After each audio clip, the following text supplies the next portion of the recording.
दोस्तों ये स्टूडेंट हैं वो जो लगातार कई दिनों से दिल्ली के ओल्ड राजेंद्र नगर में प्रोटेस्ट कर रहे हैं अपने 3 साथियों की जान जाने के बाद। और इस वक्त वो भड़के हुए हैं क्योंकि यहाँ पर आ रही हैं दिल्ली सरकार की मंत्री आतिशी मारलेना और एमसीडी की चेयरमैन शैली ओबराय।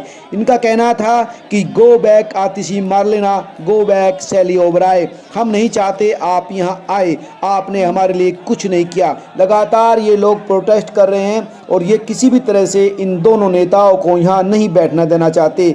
आप देख सकते हैं कि कितनी बड़ी संख्या में जो भीड़ है वो लगातार प्रोटेस्ट कर रही है और गो बैक के नारे लगा रही है।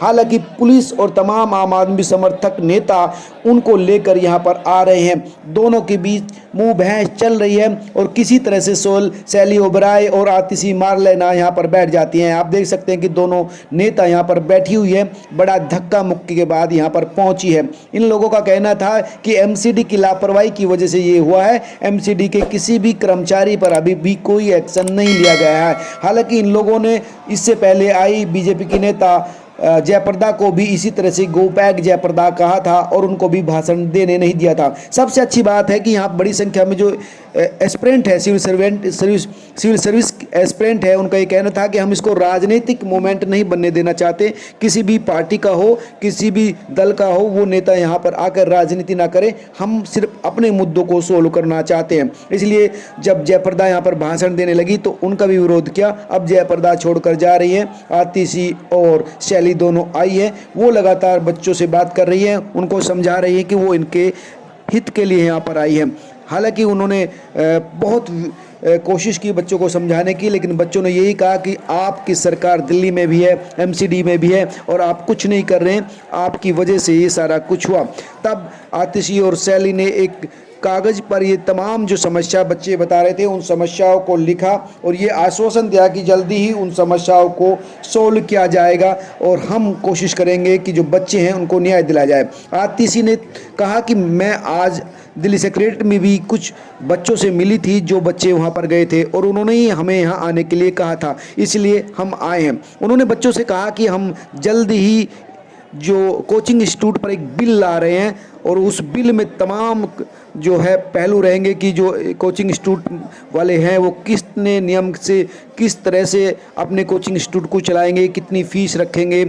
और सिर्फ कोचिंग वाले नहीं, जो ब्रोकर हैं, जो लाइब्रेरी वाले हैं, उनको लेकर भी उसमें ड्राफ्ट होगा और जो कानून बनाया जाएगा उसमें 10 बच्चों को भी रखा जाएगा। यानी और जब तक ये बिल नहीं आता तब तक जो लोकल जो एमएलए हैं यहाँ के, उसके ऑफिस में एक अधिकारी रहेगा जिससे बच्चे अपनी प्रॉब्लम शेयर कर सकते हैं और उनको जो है महंगी जो फीस है उससे भी बचाने की कोशिश करेंगे। और जो कोचिंग हब हैं, चाहे राजेंद्र नगर हो, मुखर्जी नगर हो या लक्ष्मी नगर हो, वहाँ पर दिल्ली सरकार अपनी लाइब्रेरी भी बनाएगी ताकि बच्चे वहाँ पर जाकर पढ़ सकें। यानी कई तरह के जो आश्वासन हैं उनको दिए हैं। सो ये भी कोशिश की है कि उनके जो समस्याएं हैं उनको जल्दी सोल्व भी किया जाएगा।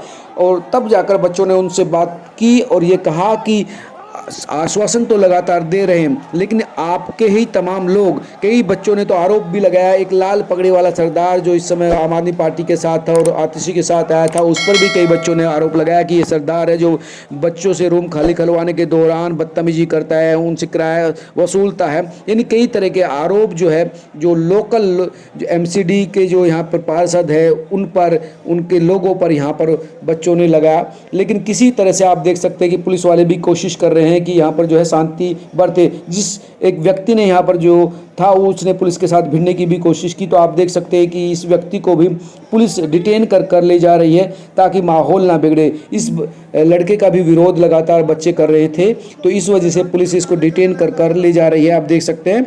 और इसके बाद एमसीडी के जो कर्मचारी थे वो भी यहाँ पर आए थे। उन्होंने भी एक बुलडोजर के थ्रू जो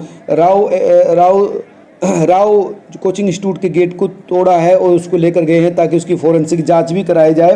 तो ये तमाम आश्वासन उन्होंने दिल्ली सरकार की तरफ से इन बच्चों को दिए गए हैं और ये समझाने की कोशिश की है कि दिल्ली सरकार जो है वो काम कर रही है।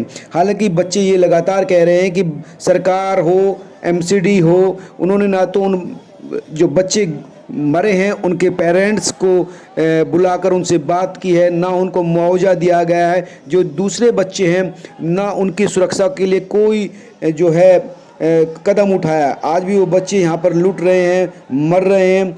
कोचिंग वाले, रेंट वाले और टिफ़िन वाले और तमाम जो लोग हैं वो अपने अपने तरह से लोगों का शोषण करते हैं, लेकिन हमारा कोई भी सुनने वाला नहीं है। आप देख सकते हैं आतिशी और शैली एक कागज़ पर इन बच्चों की समस्याएं लिखने की कोशिश कर रही हैं और समझाने की कोशिश कर रही हैं कि हम उनके साथ हैं। हालांकि बच्चे ज़रूर ये कह रहे हैं कि इस तरह की जो कोशिश है वो ज़रूर की जाती है, लेकिन उसका रिज़ल्ट कुछ नहीं आता। जो कानून की ये बात कर रहे हैं, लेकिन वो कानून कब तक बनेगा, क्या उसका इफ़ेक्ट होगा, ये भी नहीं कह सकते। हाँ, जो लोकल एमएलए हैं दुर्गेश पाठक पर भी तमाम आरोप लगे। अब उनका कहना है कि दुर्गेश पाठक के जो ऑफिस में एक आदमी सरकारी बैठेगा जो इन बच्चों की प्रॉब्लम्स को सोल्व करेगा, वो कितना हो पाएगा नहीं हो पाएगा ये तो देखना होगा। दोस्तों, आपका क्या मानना है जरूर कमेंट करके बताइए। लगातार हम ये अपडेट आपको देते रहेंगे।